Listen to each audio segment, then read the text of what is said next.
mas tenho comentado praticamente todos eles e temos recebido muitas palavras abençoadas de Deus. Provérbios 18. Os que já encontraram, digam amém. Amém. Vamos ler. Eu só vou comentar 3 versículos, mas vamos ler os 12 primeiros versículos, tá? A metade do texto. Diz assim: buscar seu próprio desejo, aquele que se separa. Busca seu próprio desejo, aquele que se separa. Ele insurge-se contra a verdadeira sabedoria. Não toma prazer o tolo no entendimento, senão em que se descubra o seu coração. Vindo o ímpio, vem também o desprezo, e com a ignomia a vergonha. Águas profundas são as palavras da boca do homem, e ribeiro transbordante é a fonte da sabedoria. Não é bom ter respeito à pessoa do ímpio, para derribar o justo em juízo. Os lábios do tolo entram na contenda, e a sua boca brada por açoites. A boca do tolo é a sua própria destruição, e os seus lábios um laço para a sua alma. As palavras do linguareiro são como doces bocados, e elas descem no íntimo do ventre. Também o negligente na sua obra é irmão do desperdiçador. Versículo 10. Torre forte é o nome do Senhor.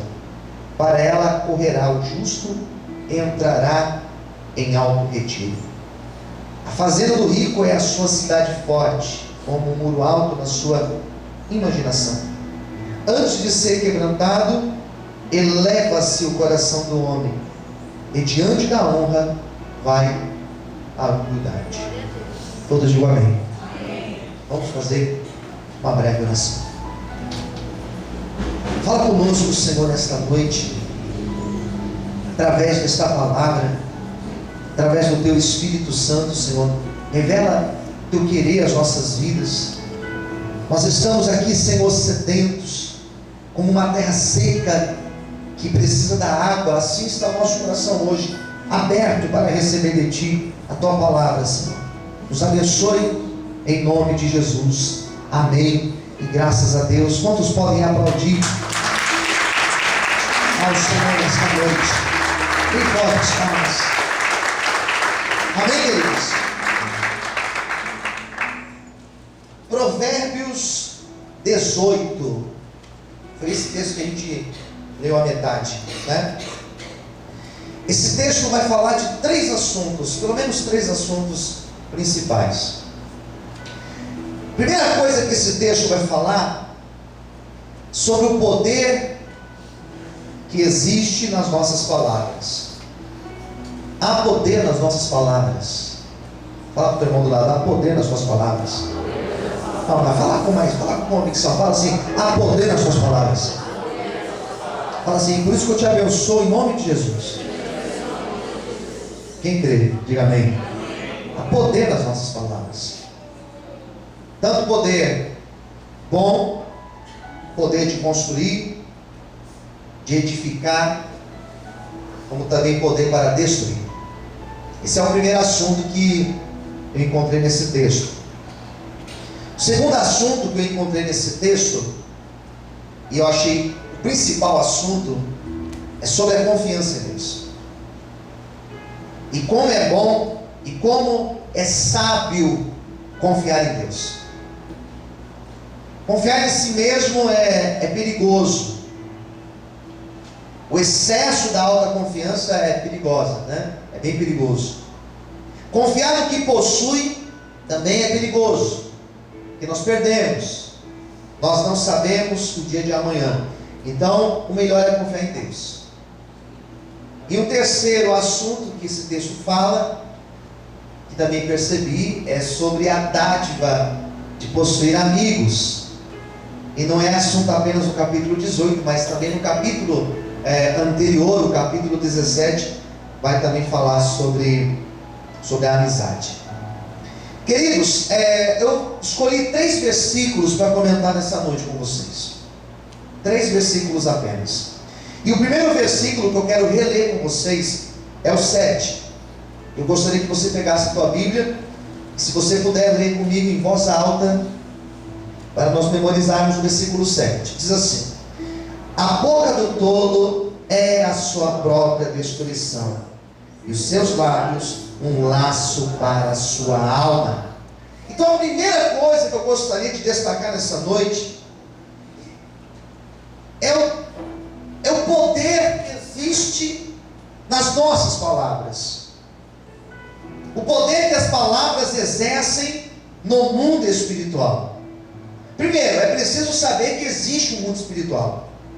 É preciso saber que aquilo que Paulo fala em Efésios, no capítulo 6, sobre a realidade do mundo espiritual, aquilo é fato.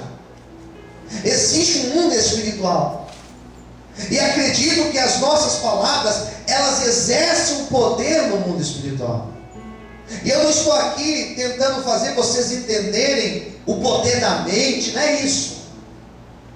Eu não estou aqui dizendo para você repetir as coisas, repetir, e as coisas vão acontecer, também não é isso. Quando me refiro ao poder das palavras, eu vou numa situação muito mais profunda, porque quando eu entendo que existe poder nas palavras, quais palavras existem poder? Porque a Bíblia vai dizer que a boca fala daquilo que o nosso coração ele está cheio. Então, na verdade, quando eu falo das palavras, eu não estou apenas falando do som das palavras, mas eu me refiro daquilo que existe no nosso coração. Porque percebe que junto com as palavras existem os sentimentos. Então não é palavra por palavra, não é a fala pela fala, mas é o sentimento que existe no nosso coração, junto com aquilo que nós falamos, que existe um poder no mundo espiritual. Me recordo também do capítulo 17, que eu ministrei na semana passada. Me recordo perfeitamente da pregação da semana passada, quando eu falei que Deus prova os nossos corações. Quem estava aqui semana passada? Levanta a mão só para eu ver. Vocês lembram que eu falei na semana passada sobre o crisol, né? O crisol para a prata e o forno ou o fogo para o ouro? Assim Deus prova aos nossos corações. Lembra disso? Então, quando a Bíblia fala que existe um poder nas nossas palavras, a Bíblia está dizendo muito daquilo que existe no nosso coração. Isso tem um poder sobre as nossas vidas. Isso exerce um poder, isso exerce uma influência nas nossas vidas. Então o texto do capítulo 18 vai dizer que o tolo, o ímpio, por aquilo que ele fala, por aquilo que ele tem no seu coração, ele causa a sua própria destruição. Então eu percebi que um grande conselho que o autor de Provérbios 18 nos deu é para nós vigiarmos com os nossos sentimentos e para nós vigiarmos com as nossas palavras. Vigie com as tuas palavras. Quem entendeu, diga amém. Vigie com aquilo que você fala. Nem tudo, nós não devemos falar tudo, queridos. Nós não devemos contar todos os nossos sonhos. Nós não devemos contar os nossos projetos. Nós devemos saber até a hora certa para conversar. Até para você conversar com o esposo, conversar com seus filhos, conversar lá onde você trabalha, você precisa ter um momento certo para falar. A Bíblia vai dizer que há tempo de você falar, mas tem um tempo na vida que a gente não deve nem falar. Nós devemos ficar em silêncio. E o texto de Provérbios 18 vai dizer que existe um poder nas nossas palavras. E eu quero que você entenda algo nesta noite. Grandes homens da Bíblia se perderam em alguns dados momentos porque falaram demais. José, por exemplo, quando teve um sonho que seria um dia um homem exaltado por Deus, e ele partia do teu sonho, isso trouxe problemas para a sua vida, isso trouxe retaliações para a sua vida.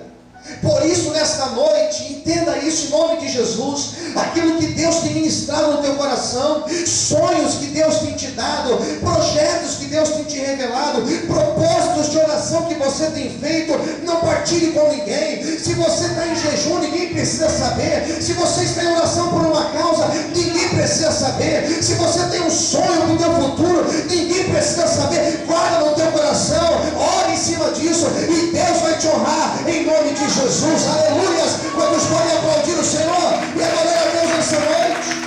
Aleluias. Surpreenda as pessoas que estão ao teu lado. Surpreenda as pessoas que estão ao seu lado. Não sai contando para elas. Espere acontecer. Quem está entendendo, diga amém. Não seja apressado ou apressada. Eu sei que a língua coça às vezes, não é verdade? Sei que às vezes dá vontade de gritar, às vezes dá vontade de contar para todo mundo, mas segura, guarde. Às vezes nós contamos para algumas pessoas, são pessoas que são tão péssimas de influência, que elas vão tentar te convencer que isso não é de Deus para a tua vida. Quem entendeu, diga amém. Às vezes nós contamos uma revelação que Deus nos deu, e nem todos acreditam naquilo que Deus falou conosco, e vão tentar te influenciar, vão tentar entrar na sua mente, corromper sua mente, para fazer você duvidar da promessa de Deus. Hoje eu recebi um testemunho, eu achei lindo, eu já tinha até ouvido, mas eu ouvi de novo, e eu lembro que a primeira vez que eu ouvi, umas lágrimas desceram dos olhos, e hoje eu quase chorei de novo, ouvindo esse testemunho, de um pastor, que não lembro o nome dele, você já deve até ter visto, pelo WhatsApp aí, pelos faces da vida, né? Esse pastor dizendo que ele recebeu uma promessa, que um dia ele seria um grande pregador nós já somos, né? E tem uns que são melhor que o outro aqui, né? Mas pregador, seria um grande pregador, ia viajar, ia fazer não sei o que mais, e quando ele recebe aquela promessa, as pessoas que estavam ouvindo aquele profeta falar com ele, ninguém acreditou na promessa. Ele era pobre, analfabeto e negro. Coitado. Já pensou? Como que a promessa vai acontecer? E as pessoas chegaram para ele e disseram assim: isso não é de Deus para a tua vida. Você é pobre, você é analfabeto, você é negro, você não vai longe. E Deus falou com ele que aquela promessa iria acontecer. E para resumir o testemunho é muito bonito, mas para resumir, Deus levantou ele para ser um pregador da palavra. E ele encerra o testemunho com uma frase dizendo: eu continuo pobre, continuo semi-analfabeto e continuo negro, e Deus me usando para pregar a palavra dele. Aleluias! Por isso que se ninguém acreditar, guarde no seu coração que Deus tem falado. Aleluias! Guarde no seu coração. Guarde no seu coração. Às vezes nós temos o péssimo costume de contar os nossos sonhos. Fala para o seu irmão do lado: não conte o teu sonho para ninguém. Não conte, irmãos. Às vezes nós temos essa mania, esse costume de contar, e até acreditamos que as pessoas são bem intencionadas, mas não. Às vezes na nossa casa nós não somos acolhidos pelos nossos sonhos. Quem concorda, diga amém. Parentela às vezes, quanto mais de fora. Então o primeiro versículo aqui que eu comentei com vocês é o 7, que fala que o ímpio, aquele que não tem sabedoria, a sua boca traz destruição. Por contar, por falar fora de hora, por falar demais, por profetizar coisas que não deveria profetizar. Por isso aprenda algo nesta noite: é sábio não falar. É sábio, o silêncio, ele é sábio. Você ficar em silêncio, isso mostra sabedoria. Mas também é muito sábio você abrir a boca na hora certa. E também é muito sábio você abrir a boca para profetizar aquilo que é de Deus. Por isso, nesta noite, em nome de Jesus, se for para você abrir a boca, abra sua boca para abençoar o teu casamento, para abençoar o teu filho, para abençoar o teu emprego, para abençoar a tua condição. Por isso, abra a boca, mas abra se for para profetizar. Se não for para profetizar, abençoar, não abra a boca. Se for para murmurar, não abra a boca. Mas se for para profetizar, abra a boca. E Deus vai te honrar em nome de Jesus. Aleluia. Dê forte as palmas ao Senhor esta noite. Glória a Deus. Daí eu li o versículo 10 e falou muito comigo. Muito. Eu quero costurar esse versículo 10 com você. Olha o que diz aqui o versículo de número 10. Vamos ler juntos? Torre forte é o nome do Senhor. Para ela correrá o justo e estará em alto retiro. Mais alto, mais uma vez, vamos lá? Torre forte é o nome do Senhor. Para ela correrá o justo e estará em alto retiro. Todos digam amém. Amém. Esse versículo falou muito comigo hoje. Que esse versículo, pela primeira vez em Provérbios, o Senhor é chamado de uma torre forte. Existe um versículo em Naum, eu ouvi falar de Naum, capítulo 1, versículo 7, fala que Deus ele é a nossa torre forte. Existe um outro texto que diz lá em Salmos 27, que fala que o Senhor ele é a nossa fortaleza. Eu amo essas expressões, eu amo. Porque eu tento imaginar, eu fico imaginando, queridos, o que o autor estava passando nesse momento, para ele se referir a Deus dessa forma. Deus é a minha torre forte. Eu tenho que imaginar o que ele estava passando. Penso eu, eram momentos difíceis como nós estamos vivendo. Por exemplo, estabilidade. Estamos numa época de muita instabilidade. Você percebe que as pessoas elas estão mais estressadas do que sempre? Quem concorda, diga amém. Amém. Angustiadas mais do que sempre. Deprimidas mais do que sempre. Você sabia que quando existe uma crise financeira,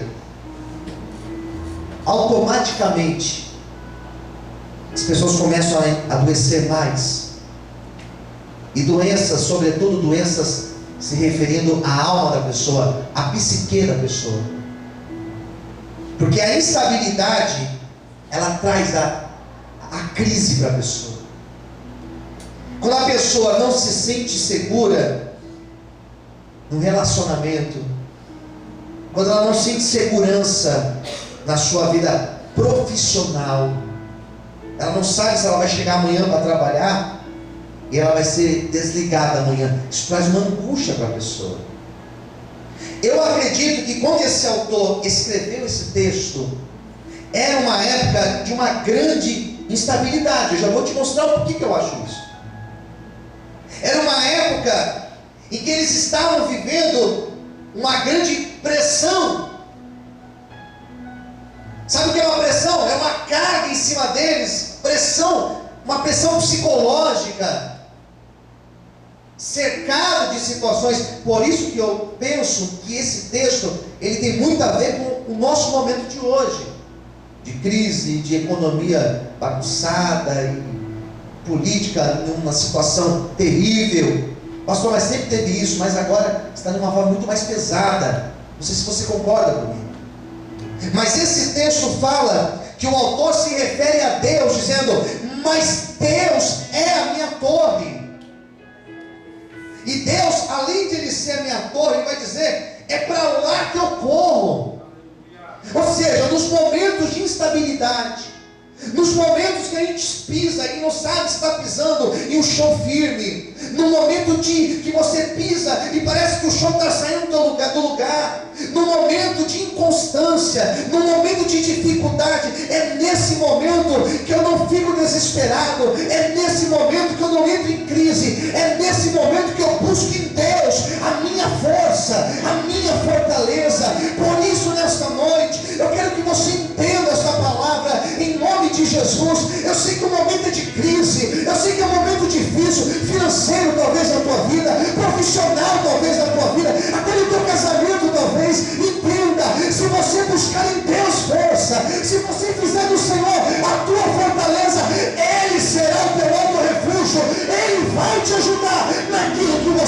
precisa. Quantos podem aplaudir e exaltar o Senhor bem forte? Aleluia! Bem forte os palmas.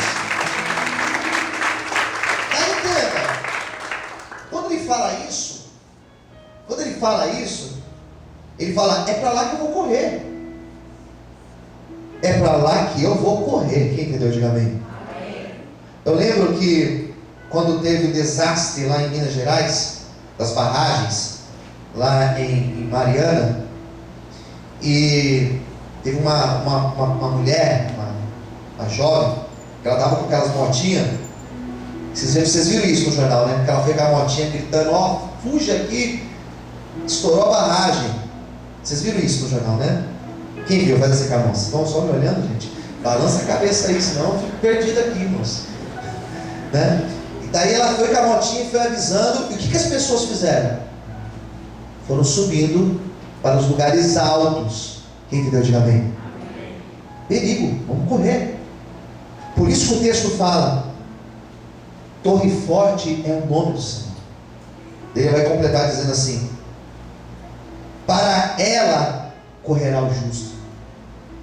Quando o negócio aperta, eu tenho para onde correr.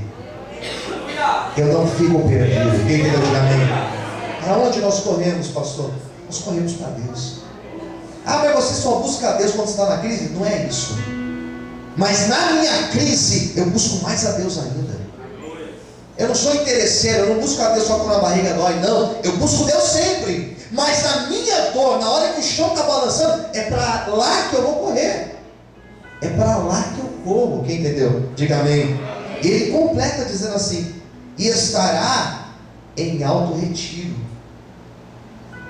Sabe o que significa isso? Lá em cima eu estou seguro. Posso ouvir amém? Amém. As pessoas que estavam lá em cima, elas escaparam. Elas não foram atingidas por aquilo que aconteceu embaixo. Isso aqui é lindo, irmãos. Porque quando nós estamos em Deus, quando nós confiamos em Deus, é isso que Ele faz na nossa vida. Ele pega você, Ele te coloca acima das tempestades, Ele te coloca acima das águas, amém? Nós cantamos isso hoje, nós andamos por cima das águas, Ele nos coloca acima das nuvens de tempestade, Ele nos coloca acima dos problemas. Por isso nessa noite a mão de Deus, ela vai te levantar e ela vai te ajudar a superar a crise, em nome de Jesus. Quantos podem aplaudir e exaltar a Deus bem forte? Aleluia! Amém, queridos? Daí olha só o versículo 11. Eu não vou pregar muito hoje. Olha o que diz o 11. A fazenda do rico é a sua cidade forte. O rico aqui, queridos, entenda, por favor, não é rico no sentido aquele que tem dinheiro, mas é aquele que confia na sua riqueza. Fala para o seu irmão do lado, não confie na sua riqueza. E alguém olha assim e fala, que riqueza, pastor? Você é rico sim, você é rico de vida, de saúde, né? Olha o que o texto fala. Olha o que o texto está dizendo aqui, preste atenção. A fazenda do rico é a sua cidade forte. Lá ele se sente seguro nas suas riquezas, como um muro alto. Mas isso é onde? Na sua imaginação. Na cabeça dele, eu tenho tantos mil guardados, estou seguro. Na cabeça dele, eu estou dentro de um carro blindado, eu estou seguro. Na cabeça dele, eu tenho um bom emprego, eu estou seguro.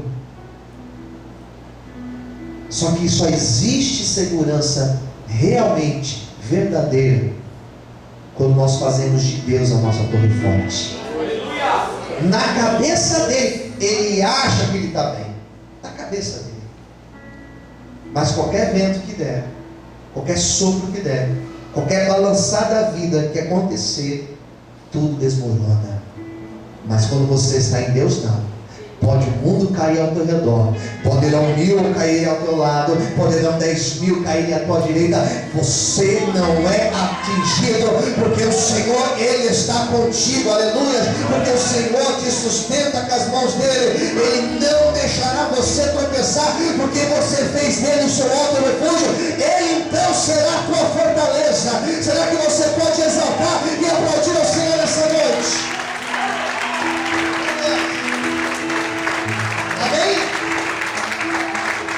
Glória a Deus. Você está entendendo? Diga amém.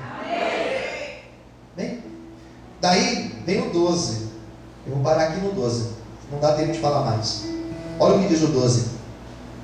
Antes de ser quebrantado, eleva-se o coração do homem. O que o texto está dizendo? Que pela pessoa achar que ela pode, por ela achar que é na condição dela, que é do jeito dela, por ela achar, por ela se achar, vocês entendem quando eu falo ela se achar, né? Por ela se achar, o versículo vai dizer, ela será quebrantada, ela vai cair, porque o coração dela se tornou soberbo. O grande problema das riquezas é que às vezes a pessoa, por ter, ela se acha soberba. Ela começa a se sentir acima das outras pessoas. Quem concorda, diga amém. E pior ainda é quando a pessoa não tem nada, né, e quer se achar soberba. Daí dá desespero, né? Daí dá angústia. Mas o texto fala que antes da pessoa cair, ter queda na vida, o coração dela fica soberbo. Antes da queda, teve o sentimento da soberba. Quem está me entendendo? Diga amém. Percebe que os textos estão tudo costurados. Por isso que o autor falou do poder das palavras. Que não era apenas a palavra, mas era aquilo que sai do soberba está aqui dentro. Está aqui dentro. A soberba do homem está aqui dentro. Por isso que o texto fala, se torna soberba, ela cai, ela perde, ela quebra, ela entra no processo de Deus. Por isso, lá no capítulo 17, o texto fala que o nosso coração, Deus prova. Deus olha para mim e para você, e Deus percebe lá no teu coração, não na tua boca, do que você está falando, mas lá no seu coração. Deixa eu ver se eu posso abençoar o meu filho. Deixa eu ver se eu posso abençoar minha filha. Que se eu for abençoar e for tomar a minha glória, eu não vou abençoar.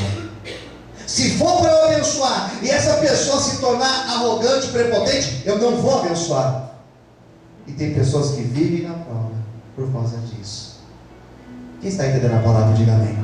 Amém. Por isso o texto vai dizer que antes da pessoa cair, teve a soberba. E o contrário também. O contrário está no versículo 12. Diante da honra vai a humildade. Quando a pessoa ela é humilde, o próprio Deus se encarrega de abençoar, de exaltar e de prosperar esta pessoa. Quando a pessoa é humilde, ela não precisa correr atrás das coisas, a bênção de Deus alcança a vida dela. Quando a pessoa é humilde, ela não vive desesperada atrás das coisas, porque ela sabe que a qualquer momento e na hora de Deus as coisas vão acontecer. Por isso aquieta a tua alma, por isso aquieta o teu coração, porque na hora certa a honra de Deus virá para a tua vida. Eu tenho uma notícia aqui nesta noite, levanta a mão para o céu, é tempo de honra chegar na tua vida, sobre a tua casa, em nome de Jesus. Se você crê, aplauda e exalte o nome dele nessa noite. Aleluia. Você pode aplaudir o Senhor em paz. Vamos para glorificar a Deus. Aleluia. Aleluia. Está entendendo? Diga amém. Está tudo ligado, irmãos. Está uma coisa ligada na outra. Diante da honra vai a humildade. Quando você vê alguém que Deus resolveu honrar, pode ter certeza do que eu estou te dizendo. uma das características dessa pessoa será humildade. Deus só honra aquele que é humilde. E o que vem a ser a humildade? Algumas pessoas confundem um pouco o que é humildade. Eu sou humilde, nem banho eu tomo. Isso não é humildade. Isso é nojeira, porquice. Nem desodorante eu uso, pastor. Você deve pôr desodorante em tudo. Capeta, não é possível. Né? Sou humilde. Eu gosto de me vestir assim porque eu sou humilde. Não tem nada a ver uma coisa com outra. Roupa não tem nada a ver com humildade. Quem concorda, diga amém. Não tem nada a ver uma coisa com outra. Humildade, ao meu ver, segundo o texto, é você reconhecer: o Senhor é a minha torre forte, eu dependo de Deus, estou aqui porque Deus me colocou aqui. Se Deus quiser me tirar, Ele pode me tirar, porque foi Ele que me pôs aqui. Humildade está no relacionamento com o outro, sobretudo com aquele que não tem nada para te dar em troca. Porque ser humilde com aquele que tem muito para te dar, irmãos, isso é fácil. Isso para mim se chama interesse. Agora, você ser humilde com aquele morador de rua que nós encontramos de sexta-feira, com aquele jovem que está internado na casa de recuperação e que às vezes a família abandonou lá com a gente, com aquele que está lá no hospital e a família jogou lá no hospital e nós vamos lá visitar. É com esses que nós devemos ser humildes, ao ponto de se abaixar e ter a atitude que Cristo teve: colocar a toalha na cintura e lavar os pés. O maior exemplo de humildade foi de Cristo, que sendo Deus, não fez caso disso, mas se esvaziou, assume forma de servo e habitou entre nós. Esse foi o maior exemplo de humildade. Se você deseja ser honrado por Deus, aprenda algo nessa noite, e aqui eu encerro: sirva.